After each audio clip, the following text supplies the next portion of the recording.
Good evening, everyone. Mwiriwe mwese. Today is second day for preaching this time. Uyu ni umunsi wa kabiri ndi kubwiriza. Let me introduce again. Reka nongere mbibwire. My name is Thomas An. Nitwa Thomas An. I'm Korean and I'm from Tanzania, Dodoma. Ndi umukore ariko naje nturutse i Dodoma muri Tanzania. Because I'm a missionary in Dodoma.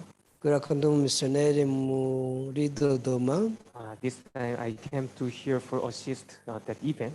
Ku inshuro naje kugira ngo mfashe mu giterane gihari. That's why I'm here and I'm so happy to see you. Nicyo gituma ndaha kandi nishimiye kubabona. Even this evening I want to share about the story of David. Rero n'uyu mugoroba ndabaganira ku nkuru ya Dawidi. Let's open up the Bible, the first Samuel chapter 30. Turambure urwa mbere rwa Samuel ibice 30. Today we will read from verse 11 up to 20. Ariko uyu munsi turasoma ku murongo wa 11 dushyike kwa 20. First Samuel chapter 30 from verse 11 up to 20. Urwandiko rwa mbere rwa Samuel ibice ni 30 umurongo wa 11 gushyika kwa 20. Let me read. Dusome. Verse 11. Then they found an Egyptian in the field and brought him to David. And they gave him bread and he ate. And they let him drink water. Murongo wa 11 hanyuma basanga umunyegiputa ku gasozi bamuzanira Dawidi bamuha umutsima ararya bamuha n'amazi yo kunywa. And they gave him a piece of a cake of figs and 2 clusters of raisins. So when he had eaten, his strength came back to him, for he had eaten no bread nor drunk water for 3 days and 3 nights. Kandi bamuha n'igice cy'umubumbe w'imbuto z'umutini n'amasera abiri y'inzabibu zumye, amaze kurya asubiza umutima mu nda kuko yari amaze iminsi 3 n'amajoro 3 atarya atanywa. Then David said to him, "To whom do you belong and where are you from?" And he said, "I am a young man from Egypt, servant of an Amalekite, and my master left me behind because 3 days ago I fell sick." Dawidi aramubaza ati uri umugaragu wande kandi uturutse he? Nawe aramusubiza ati ndi umuhungu w'umunyegiputa umugaragu w'umwamaleki, maze iminsi 3 databuja antaye kuko nari ndwaye. We made an invasion of the southern area of the Cherethites in the territory which belongs to Judah, and of the southern area of Caleb, and we burnt Ziklag with fire. Twari twateye igihugu cy'abakereti cy'ikusi n'icy'abayuda n'ikusi mu bwa Kalebu dutwika Isikuragi. And David said to him, "Can you take me down to this troop?" So he said, "Swear to me by God that you will neither kill me nor deliver me into the hands of my master, and I will take you down to this troop." Dawidi aramubaza ati wanjye imbere ukangeza muri izo ngabo? Aramusubiza ati ndahira Imana ko utazanyica cyangwa ko utazantanga ukama databuja mbone kukugeza muri izo ngabo. And when he had brought him down, there they were spread out over all the land, eating and drinking and dancing, because of all the great spoil which they have taken from the land of Philistines and from the land of Judah. Nuko aramumanukana basanga bagandaje barya banywa bishimira iminyago myinshi bakuye mu gihugu cy'Abafilisitiya no mu cy'Abayuda. Then David attacked them from twilight until the evening of the next day. Not a man of them escaped, except 400 young men who rode on camels and fled. Dawidi aherako arabica uhereye mu rukerera ukageza ku mugoroba w'undi munsi, ntiharokoka n'umwe keretse abahungu 400 binaguriye ku ngamiya zabo bagahunga. So David recovered all that the Amalekites had carried away, and David rescued his 2 wives. Dawidi agarura ibyo Abamaleki bari banyaze byose, atangira abagore be bombi. And nothing of there was lacking, either small or great, sons or daughters, spoil or anything which they had taken from them. David recovered all. ntibagira ikintu babura, ari gito ari n'ikinini, ari abana b'abahungu cyangwa b'abakobwa, haba na kimwe cyo mu minyago cyangwa ikintu cyose bari banyazwe, Dawidi abigarura byose. Then David took all the flocks and herds they had driven before those other livestock and say, "This is David's spoil." Dawidi anyaga amashyo y'inka n'ay'intama zabo zose, bazishorerera imbere y'izabo, baravuga bati, uyu ni wo munyago wa Dawidi. We read up to verse 20. Tugejeje ku murongo wa 20. So this time I really want to share about this story of David. Ku inshuro ndashaka kubaganira ku inkuru ya Dawidi, because this story encouraged me a lot. iyi nkuru yaramfashije cyane. Actually, after I graduated my mission school, maze kurangiza ishuri ry'ikimisiyoneri, I moved to one of branch church in Korea. nagiye mu itorero rimwe ryo muri Korea. So I was there 4 years. Icyo gihe namazeyo imyaka 4. And in that time, I got a marriage and I got my daughter, and I was in training. Aho niho nashakiye umugore wanjye, mpabyarira n'umwana wanjye w'umukobwa. Actually, when I was in Korea, I never expect I will move to Africa. Rero nyiri muri Korea sinari narigeze nitega ko nazimukira muri Afurika. Actually, in the parts of the flesh, I really don't want to move out of the Korea. Ubundi rero numvaga nshaka kuva muri Korea nkigira hanze yayo. Because I'm Korean, I have my family member, and also I can speak Korean. Everything good for me. Kubera ko ndi umukoreya, umuryango wanjye uri muri Korea, ibintu byose byiza byari byiza muri Korea kuri njye. So actually, even I'm the one who hate that difficulties and burdens and challenges. Ikindi ni umuntu wanga guhura n'ingorane cyangwa se ibibazo. That's why I really want to stay in Korea because everything good for me. Rero nashakaga kwigumira muri Korea kuko ibintu byose byabaga ari byiza kuri njye muri Korea. But God, He pushed me to move to Africa. Nyamara Imana yaransunitse kugira ngo nimukire muri Afurika. So when I received that commander from our mission, ubwo nabonaga gahunda y'itorero ryacu, actually there was no way reject that voice. nta buryo na bumwe nari mfite bwo kubyanga. You know, in spiritual life there is no. Ubundi mu buzima bw'umwuka ntabwo habaho guhakana ngo uvuge ngo oya. So when they say to me, you need to move to Tanzania, I answered yes. Ubwo bambwira tugomba kwimukira muri Tanzania, nashuje ntiyego. Actually, I never expect to move to Tanzania because at the time in Tanzania also there was another young missionary. Sinari niteze kwimukira muri Tanzania kuko hari undi mu missionary kandi ukiri muto. So in my thought, I used to think like I will never move to Tanzania. Mu bitekerezo byanjye numvaga bidashoboka ko nakoherezwa muri Tanzania. But suddenly I moved to Tanzania. Ariko mu buryo butunguranye noherejwe muri Tanzania. Especially I was able to see that place was Dodoma. By'umwihariko banyohereza ahitwa Dodoma. Actually in Tanzania we have our main center in Dar es Salaam. Ubundi rero muri Tanzania tuhafite itorero rikuru ahitwa Dar es Salaam. So if I move to Dar es Salaam, it means I have my senior pastor, something like that.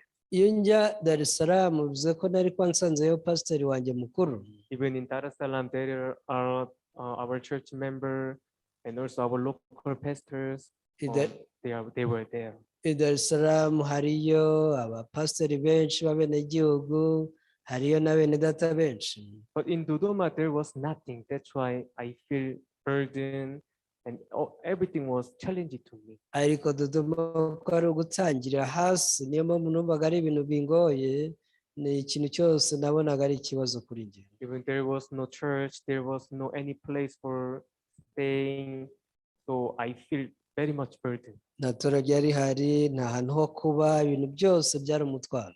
But actually, this time, the government of Tanzania, they tried to move all of that officers to Dodoma.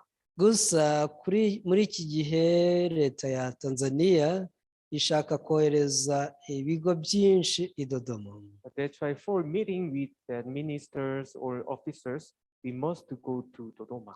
kugira ngo uhure n'abaminisitiri cyangwa abandi bayobozi bigusaba kujya Dodoma. As you know, that the size of the continent of Tanzania is very big. That's why from Dar es Salaam to Dodoma, we must take like 10 hours. ubundi rero Tanzania ni igihugu kinini, kuva Dar es Salaam ugera Dodoma bigusaba amasaha 10. So many times our Tanzania missionaries, they used to visit that Dodoma more than 10 times in a year. ubundi abashumba bacu bajyaga basura Dodoma nk'inshuro 10 gusa mu mwaka. So that's why they report to Korea. That's why I was able to move to Dodoma. Rero ibi byatumye banyohereza i Dodoma. Even I remember that time, I tried to find a place for our church. Nibuka ko icyo gihe nagerageje gushakisha aho twatangira itorero ryacu. Even though we try once and twice, we fail. Twagerageje inshuro ya mbere ya kabiri biranga.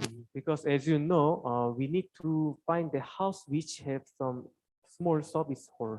ngira ngo murabizi ko tuba tugomba gushaka inzu ariko ifite n'ahantu dushobora guteranira. Even you can see now, this Rwanda church have this service hall. ngira ngo murabona naho mu Rwanda ko hari inzu ariko naho muteranira. Even I really want to have this kinds of service hall. None nashaka kugira sare nk'iyi ngiyi y'amateraniro.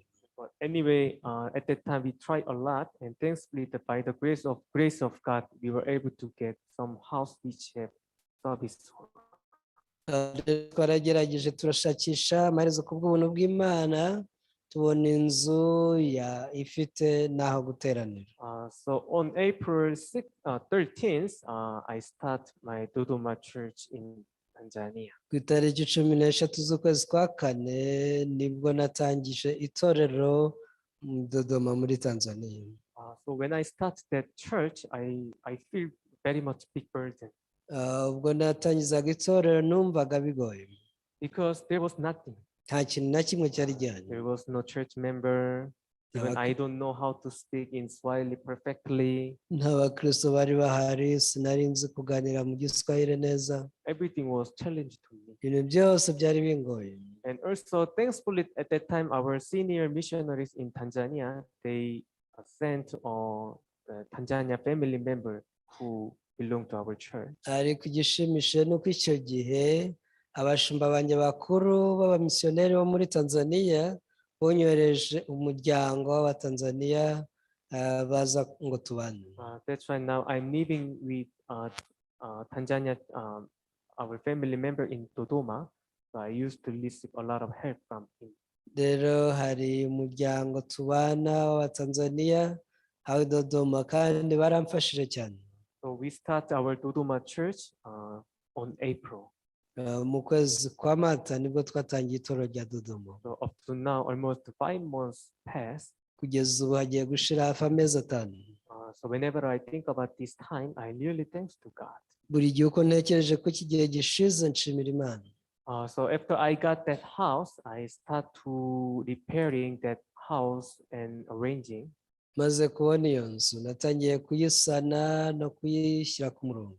Because that house was a little bit cheap, and that house that's like circumstance, the status was not good. Yari inzu iciriritse cyane ku buryo rwose itari nziza, rero twagombaga kuyitunganya. Because between the former legislators and that house owner, they fought a lot. Nyiri iyo nzu n'uwari uhatuye bajyaga barwana cyane. That's why that former legislators, he got angry and he started to broken that house. Rero wari uyituyemo mbere yararakaye cyane atangira kuyibomagura. He just called the neighborhood and he just said to them, whatever you want, you just take it.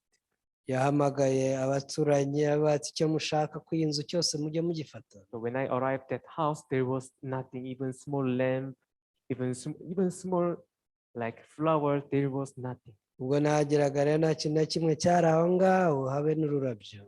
So almost 1 month I spent my time for preparing. rero ukwezi kose nagufashe ntunganya iyo nzu nyisana. So after 1 month passed, Nyuma y'ukwezi kumwe from that our senior pastors, they start to say something to me. abashumba bakuru batangiye kumbwira bati, Hey Thomas, this time what about have a CRF in Dodoma? bati se Thomas we, kubera ko iki gihe tutategura CRF cyangwa amahugurwa y'abashumba i Dodoma? That time I surprised a lot.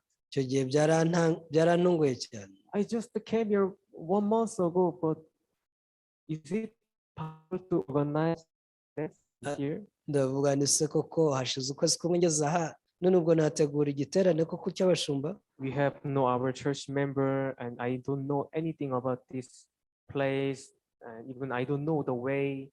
How can I organize this here? Nta bakristo mfite, nta muntu n'umwe nzi aha hantu, ese ubwo nategura igiterane nte? So at that time, it was big challenge to me. Icyo gihe byambereye imbogamizi. So at that time, in my heart, I really don't want to organize this here. Mu mutima wanjye numvaga rwose mbikunze ko nategura icyo giterane. But at that time, I start to meditate about the story of this 1 Samuel chapter 30. Natangiye gutekereza ku inkuru twasomye mu rwambere rwa Samuel ibice 30. Because this story actually we receive for this year. Kubera ko iyi nkuru niyo twakiriyemo isezerano ry'umwaka. In this story, as I told you yesterday, we can see that heart of David. Nk'uko nabibabwiye ku munsi w'ejo, muri iyi nkuru harimo umutima wa Dawidi. Even though for the first time he wept and he feels so sad, but he overcame that situation. Nubwo bigitangira nawe yarize akagira agahinda n'umubabaro, ariko ibyo byose yabashije kubinesha. Because David, he was the one who has special heart before God. Kubera ko Dawidi yari umuntu ufite umutima udasanzwe imbere y'Imana. He started to ask to God, and he was able to receive the answer of God. Yatangiye kubaza Imana kandi imuha igisubizo. And he got the strength and he moved forward. Uku niko yabonye imbaraga, yikomereza ku Uwiteka, atera intambwe imbere. Today I led this part of from verse 11 up to 20. Uyu munsi nabasomeye rero inkuru ihera ku murongo wa 11 kugeza kwa 20. Verse 11, we can see that one Egyptian. Umurongo wa 11 tubwira iby'umunyegiputa. When after David he received the strength and he started to move forward. Dawidi akikomereza ku Uwiteka yabonye imbaraga, atera intambwe ajya imbere. When he started to move forward, he was able to meet this Egyptian. Agitera intambwe yabasha guhura n'umunyegiputa. And through this Egyptian, he was able to know the location of that Amalekite. Binyuze muri uyu munyegiputa yabashe kumenya aho abamaleki baherereye. He was able to attack the Amalekites, and he was able to get it back all of the things which he lost before. Uku niko yabashe kubataka, arabatera kandi agarura ibyo bari bamunyaze byose. So that time I start to meditate about this story.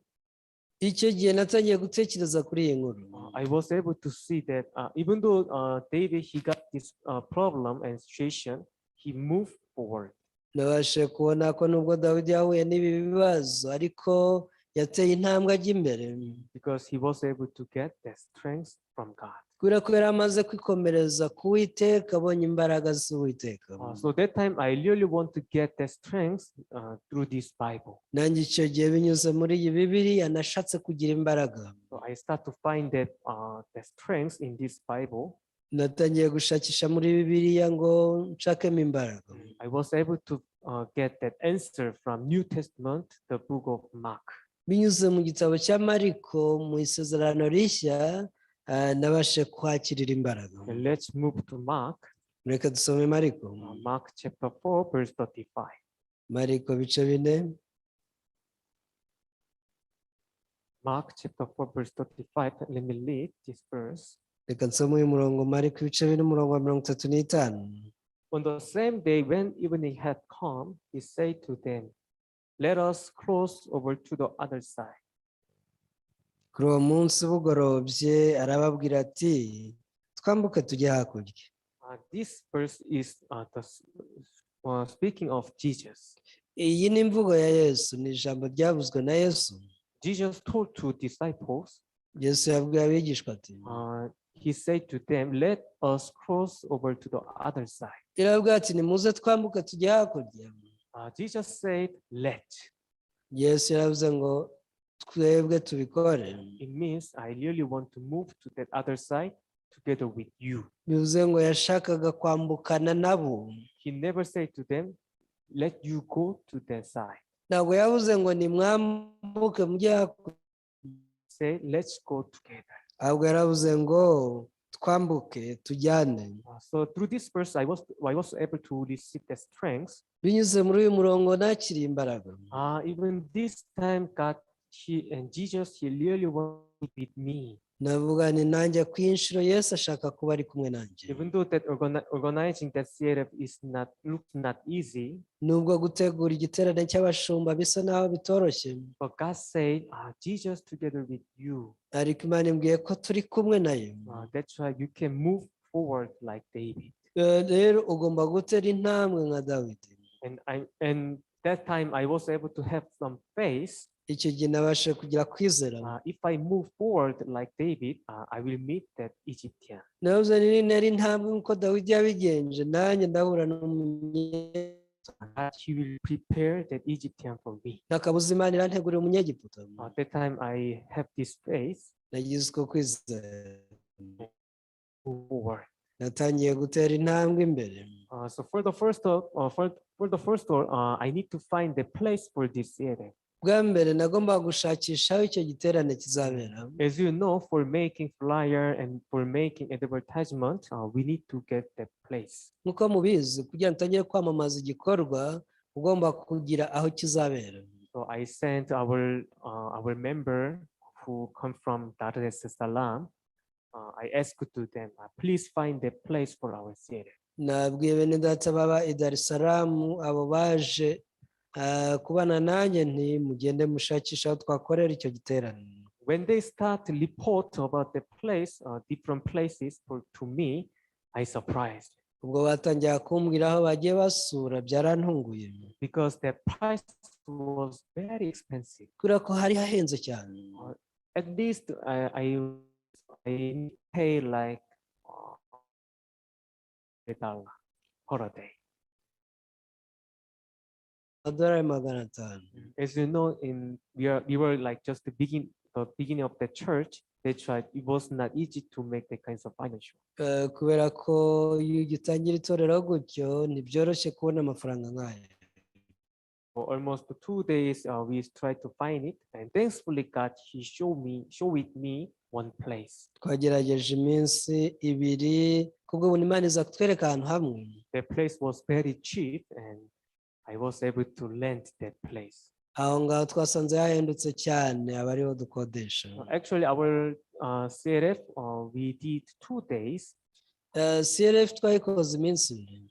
That's why we need to prepare for lunch, for attendance. Rero twagombaga gutegurira n'amafunguro ya saa sita abitabira bose.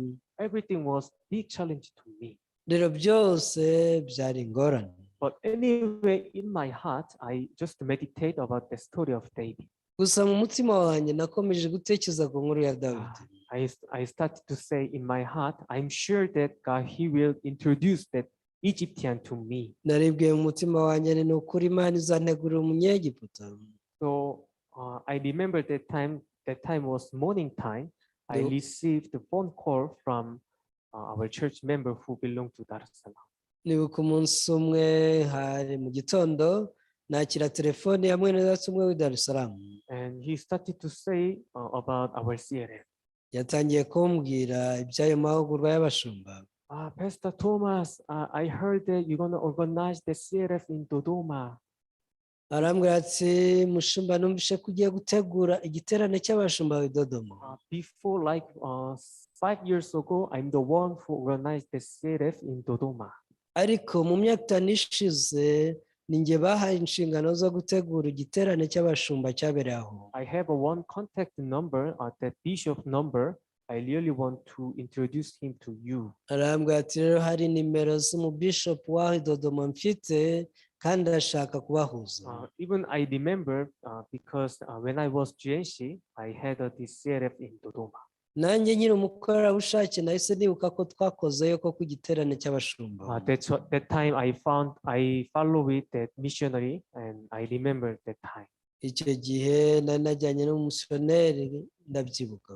So anyway, that time I received the contact number and I tried to contact to him. naje rero kwakira izo nimero ntangira kuvugisha umubishop. So one day he invited me to his church and I was able to meet him. umunsi umwe yantumiye ku itorero rye mpura nawe. And he started to say about the CRF which held before. yatangiye kunganira kuri CRF yari yabaye mbere. And even she remembered me. nanjye ubwanjye yaranyibutse ko nari mpari. At that time we greeting each other and we had a short fellowship. icyo gihe twaramukanyije kandi tugira ikiganiro kigufi. And he started to say, I really want to help you for this organizing CNF. arambwira ati ni ukuri nzagufasha muri ibi bihe duteguriye CNF. Because the bishop he had some of a network in the Dodoma. kubera ko mu bishop yari afite abantu benshi baziranye i Dodoma. He was able to call many pastors. yahamagaye abashumba benshi. At that time, even he suggested to me, icyo gihe yanambwiye ati you can make some small flyer for advertise this CNF. wekora udupapuro duto tw'ubutumire twamamaza iki giterane. So after that, I printed the flyer and I bring it to him. nasohoye impapuro z'ubutumire ndazimuzanira. And suddenly he called one motorcycle driver. mu gihe utunguranye yahise ahamagara umumotari. And he just gave the flyer to him. amuhereza izo mpapuro. Because actually the paper was like around 400 pieces. zari impapuro 400. But I surprised even this driver, how can he deliver this letter to many churches? nabyo si umumotari yabasha gukwirakwiza impapuro ku nsengero ate wenyine. But the bishop say he is the one who in charge of this deliver this letter to the churches which belong to town.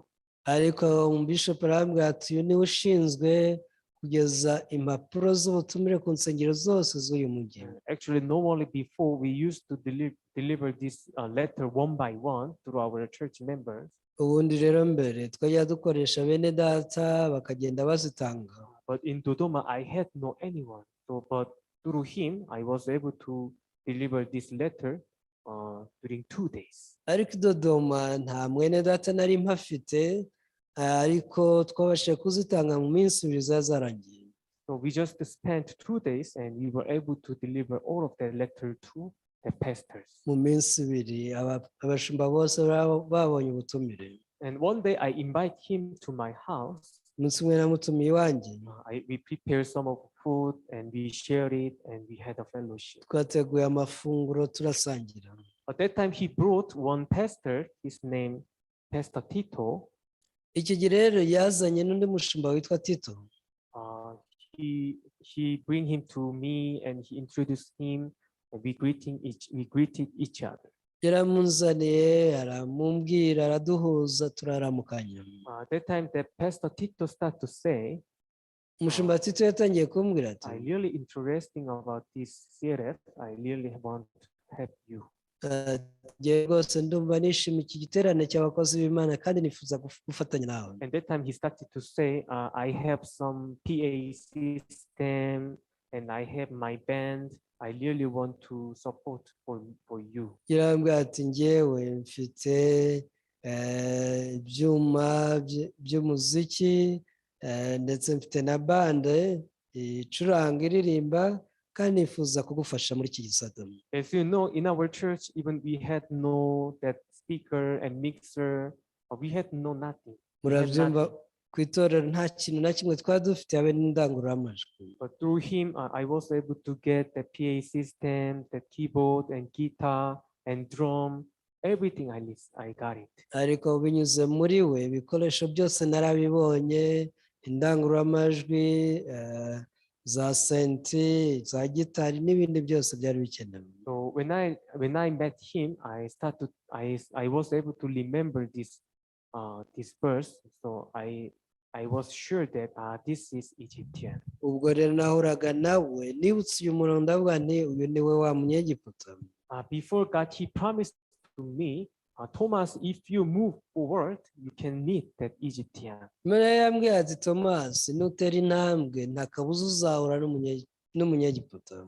So at that time, I was able to meet the kinds of Egyptian. kandi naje guhura nawe koko. So that time was like the beginning of the June. Hari mu ntangiriro z'ukwezi kwa gatandatu. We did that CRF in Dodoma. I Dodoma rero twakoreye igiterane cy'abakozi b'Imana. So at that time, during 2 days, almost 200 CRF leaders and pastors came to us. Icyo gihe abayobozi ba Gikristo baraje tumarana iminsi ibiri. At that time, I invited our senior missionary in Tanzania. Natumiye umuyobozi wanjye mukuru ukorera i Dar es Salaam. During 2 days, he preached this gospel to all of them. Yaraje bose arababwiriza iminsi ibiri. At that time, I really so thanks to God. Nashimiye Imana cyane. Because we just started the Dodoma Church 1 month ago. Nari hashize ukwezi kumwe gusa dutangiye itorero rya Dodoma. Even we had no church member, we had no speaker, and we had no anyone who knows each other. N'abakristo twari dufite nta mabafure twari dufite nta n'abantu twari tuziranye. But by the grace of God, I was able to get so many people. Ariko kubw'ubuntu bw'Imana naje kwakira abantu benshi cyane.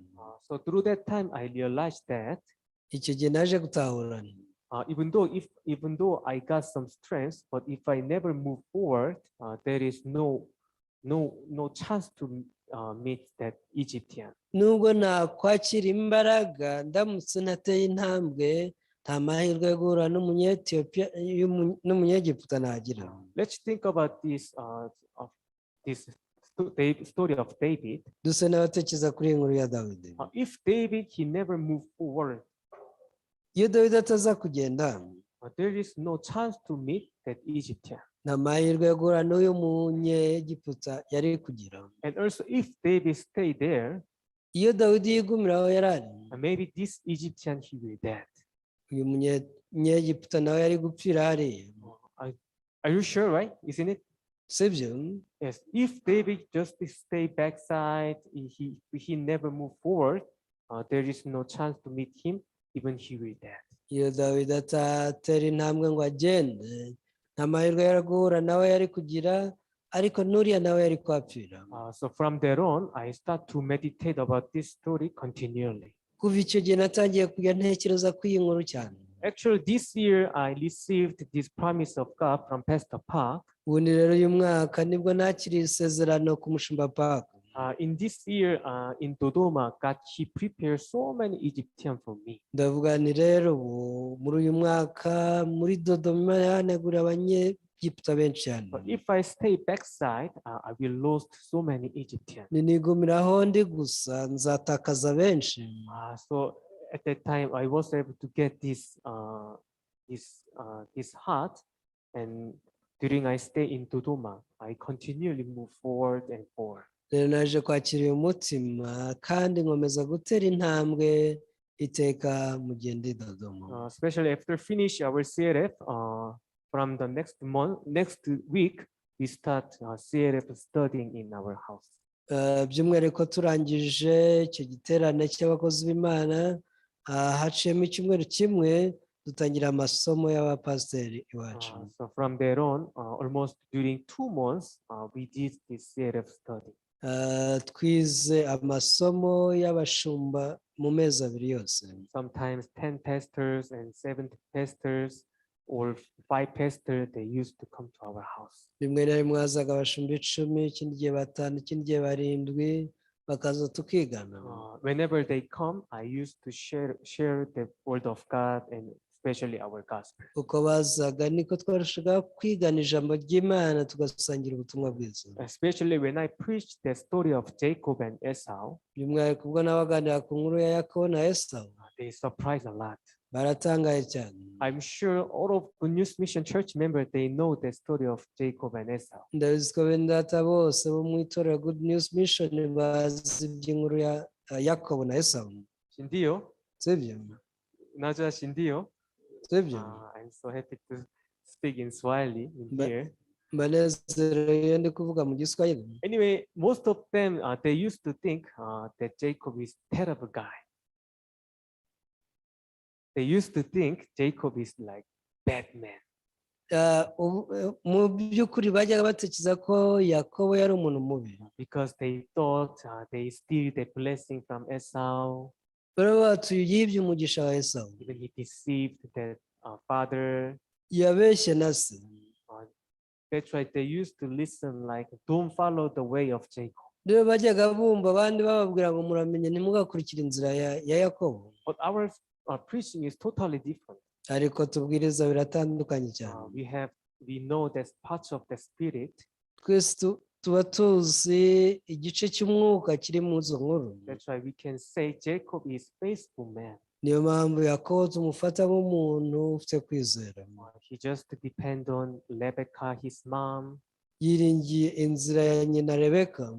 He was able to receive the blessing by the grace of Rebecca. Kubwo kwizera n'ubuntu bwa nyina Rebeka yakiriye umugisha. Actually, Rebecca, it is the shadow of Jesus. Undi rero Rebeka ni igicucu cya Yesu. When I preach about this story to our CRF members, ubwo naganiraga abashumba iby'iyi nkuru, they surprised and they really want to study continually. baratangaye cyane bakumva bashaka kumva iby'izo nkuru cyane. So up to now, we are having this CRF studying in our house continually. N'ubu rero mu nzu mu rugo iwanjye dukomeza kwiga amasomo hamwe n'abo bashumba. Some of the members, they received this salvation clearly. Bamwe muri bo bakiriye aka gakiza by'ukuri. One of them, she received this salvation clearly. Umwe muri bo rwose yakiriye agakiza nyakuri. After she back to her church, when she listened to that word of God from her church, ubwo yasubiraga mu idini rye akumva ijambo ry'Imana ababwiriza, she started to say something to her church pastor. yatangiye kuganira n'umushumba we. Pastor, it is long. Avuga ati, pastor, ibyo uvuga ntabwo ari Why byo. you really want to bring us to under the law? Kubera iki ushaka kudushyira mu mategeko? She used to have some argument with her pastor. Yajyaga agira impaka n'umushumba we. Even she testified about the situation to me. Iki gihe yaraje arabimbwira. So in her heart, she really want to move her church to our church. Rero mu mutima yumvaga itorero rye ryose yarizana mu itorero ryacu. When I see the kinds of members, I was really thanks to God. Ariko mbonye uburyo yakira agakiza nashimye Imana cyane. Since I moved to Dodoma until now, we got around 20 church members. Kuva nagera Dodoma kugeza ubu twamaze kugira bene data bagera kuri 20. I just depend on the word of God and I just follow the way of David. Icyo nishingikirije n'ijambo ry'Imana nkurikira inzira ya Dawidi. In David's life, we can say every time he used to move forward. Iteka Dawidi yahoraga atera intambwe. He had a special heart and he knows if I move forward, God, he always opened the way. Yari afite umutima wagutse avuga ati igihe cyose natera intambwe nta kabuza Imana izamfungurira inzira. So in this year, I decided to move forward like David. Muri uyu mwaka rero nahisemo kujya ntera intambwe nka Dawidi. So whenever I move forward, I was able to meet so many different kinds of Egyptians. Iteka iyo nteye intambwe mpura n'Abanyegiputa benshi cyane. Sometimes I got Pastor Egyptian, sometimes Mama Egyptian, Baba Egyptian, something was like that. Rimwe na rimwe mpura n'Umunyetiyopiya, ubundi Umunyetiyopiyakazi, ubundi nkahura n'umushumba w'Umunyetiyopiya, gutyo benshi. So after finish the CRF, until now, I used to move forward, continue. Nyuma rero y'iyo CRF twagize nakomeje gutera intambwe. After the CRF, even I got so many Egyptians. So tomorrow, if possible, I really want to share about that story continue. Nyuma y'iyo CRF hari Abanyegiputa benshi twahuye, nibimundira no ku munsi w'ejo nzabaganiriraho. So this time, I really want to say to all of our church brother and sister, ku inshuro nashaka kubwira bene data mwese, this year we received this promise of God from our mission and from our pastor Park. uyu mwaka twakiriye isezerano mu itorero ryacu binyuze mu mushumba paka. I'm sure that you will face two difficulties and burdens and challenges in this year. Ndabizi neza ko muzahura n'ingorane cyangwa ibibazo no muri uyu mwaka, Please try to find the strength in this Bible. ariko ndabinginze mujye mwikomereza muri iyi Bibiliya. After you receive the strength, you can move forward like David. Numara kwakira imbaraga ujye utera intambwe nka Dawidi. But I'm sure that if you move forward, you can meet that Egyptian. Ndabizi neza nutera intambwe ujya imbere uzajya uhura n'uyu munyetiyopiya Imana yaguteguriye. And this Egyptian bring you to the grace of God. Uyu munyetiyopiya azajya gushorera kugeza aho imigisha y'Imana iri. But if you stay backside, ariko niwisubirira inyuma, there is no chance to meet this Egyptian. nta buryo na bumwe uzagira bwo guhura n'uyu munyetiyopiya. And also, that Egyptian will dead. N'umunyegiputa. So this year, I received this verse from our pastor, and when I move forward continually, I used to get some of precious testimonies. Rero uyu mwaka nakiriye isezerano binyuze ku mushumba, kandi uko nateraga intambwe imbere ni ukuri nagiye mbona ubuhamya bw'igiciro cyinshi. That's why during this time, I really wanted to share about this story with you. Ngiyi impamvu ku iyi nshuro nahisemo kubaganira iby'iyi nkuru. So each all of you, God, He already prepared the Egyptian for you. Buri wese muri mwe Imana yamaze kumutegurira umunyegiputa. And if you meet that Egyptian, you will so glad and you will so be happy. Uyu munyegiputa wo kugufasha nuhura nawe uzanezerwa. And that Egyptian will introduce another Egyptian. Uyu niwe uzaguhuza n'undi munyegiputa wundi. So you can make a connection through them. Uko niko uzagenda uhuzwa binyuze muri bo. So if you got this connection, you can be happy. Kandi nuhuzwa ni ukuri uzanezerwa. So this time I really want to talk about the story of this David. Rero ku inshuro nifuje kubaganirira iby'inkuru ya Dawidi. I really hope that please move forward depends on word of God. Niringiye ko mwajya mutera intambwe mwiringira ijambo ry'Imana. And if you remember our Dodoma Church, Nimuza mu itorero ryacu rya Dodoma, please pray for our church. nimubyibuka mujye muri sengera ndabinginze. Okay? Especially my wife, I already told you she was volunteer in Rwanda. By'umwihariko namaze kubabwira ko umugore wanjye yari umukorerabushake hano iwanyu mu Rwanda. She is your family, okay? Ni umwe mu muryango wanyu. Bugija. Her name was Bugija. Bwiza nimumuzi niko yitwa. Yesterday after I finished my preaching, some of you came to me and talk about my wife. Ejo maze kubwiriza bamwe muri mwe mwaraje mutangira kumbwira iby'umugore wanjye. She was a piano teacher, right? Yigishaga piano, sibyo? She was piano teacher, so some of you received the teaching from my wife. Bamwe umugore wanjye yarabigishije. That time my wife gave her talent freely, right?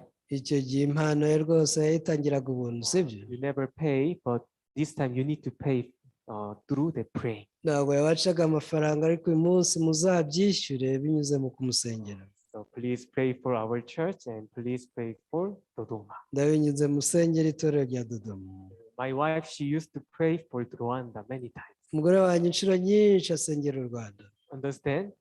Nabyumva. I really hope that I really want to bring my wife to here. Nashaka kuzana umugore wanjye hano. She will give her testimony and she can share many things. Kandi nzamuzana azabasangiza ubuhamya n'ibindi byinshi. This evening I would like to end up here. Uyu mugoroba rero ko nsoreza hano. This time I talk about move forward. Uyu munsi icyo nabaganiriye ni ugutera intambwe tujya imbere. Yesterday I talk about the strengths. Ejo nababwiraga ku kwizera. And tomorrow I want to talk about this Egyptian continuum. Ariko no ku munsi w'ejo nzakomeza kubaganira kuri umunyegiputa. Let me pray and finish. Reka dusenge dusoze. Dear Heavenly Father, even today we share the word of you. Data wo mu ijuru, n'uyu munsi tuganira ijambo ryawe. Even this time I decided to share about the story of David. Kuri iyi nshuro nahisemo kuganira ku inkuru ya Dawidi. Whenever we think about this life of David, his life was totally different. igihe cyose dutekereje ku buzima bwa dawidi bwari ubuzima mu by'ukuri bukomeye. Every time he tried to find the answer of God in your word, and he used to move forward. igihe cyose yagerageza gushakisha igisubizo mu ijambo ry'Imana kandi agatera intambwe ajya imbere. I really want to follow the life of David, and I will meet Egyptian. nanjye nifuza gukurikira inzira ya dawidi kugira ngo nkomeze guhura n'umunyegiputa. Even I'm sure the Rwanda church members also they can meet this Egyptian in this year. kandi ringira ko n'itorero ry'u Rwanda bene data bahura n'uyu munyegiputa muri uyu mwaka. So this time we're gonna organize that event for our Rwanda. tugiye gutegura igiterane mu itorero ryacu ry'u Rwanda. Even for this event, I'm sure that you already prepared an Egyptian for us. kandi binyuze muri iki gikorwa niringiye ko nabwo abanyegiputa benshi bahuzwa natwe. So I really hope that I really want to meet that Egyptian even in Rwanda. ni ukuri ndashaka guhura nabo n'aha mu Rwanda. So this time from Korea, our guests they are coming. ubu ngubu umushyitsi wacu ari kuva muri Koreya. Please protect them and please guide them and please give your wisdom for them. ndakwinginze ubarinde kandi ubahe ubuntu bwawe. Actually, most important is their health. ikintu cy'ingenzi urinde amagara yabo. Please keep their health and they can stay in Africa continuously. kugira ngo mu gihe bari muri Afurika bahabe neza. I believe that until they back to Korea, you will protect all of them. kandi niringiye ko kugeza igihe bazasubira muri Koreya uzabarinda. I really thanks to you. I pray in the living name of Jesus Christ. ndagushimiye cyane kandi nsinze byose nizeye izina rya Yesu. Amen. Amen. Asante sana, nashukuru sana. murakoze cyane ndabashimiye. Mungu akubariki.